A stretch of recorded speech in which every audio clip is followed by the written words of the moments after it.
आएंगे convection mode पे, temperature select करेंगे 210 डिग्री और प्रीहीटिंग के लिए स्टार्ट कर देंगे। इन द मीन टाइम ये प्रीहीटिंग हो रही है, हम इसे 15 मिनट के लिए बेक करेंगे कन्वेक्शन मोड पे। देखिए मैं 15 मिनट डाल देता हूँ, इसे प्रीहीट होने देता हूँ। देखिए ये कन्वेक्शन 200 डिग्री पे 210 डिग्री, ये देखिए मैं आपको ये प्रीहीट हो चुका है। देन मैंने डोर खोला, जो मैंने पनीर टिक्का बनाना है इसे मैंने मैरिनेट करके रख लिया, इस बारबेक्यू पे लगाया।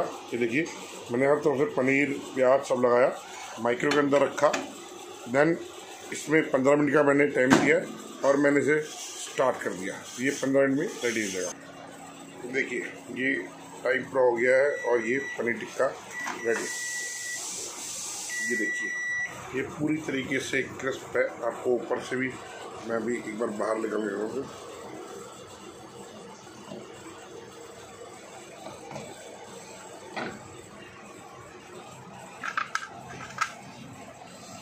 ये देखिए ये परफेक्टली बहुत अच्छा तरीके से पका है। नीचे की जो वेजिटेबल है वो भी आप देखेंगे तो अच्छी तरीके से पक गई है। मीन्स ये पनीर टिक्का परफेक्ट रेडी हो गया।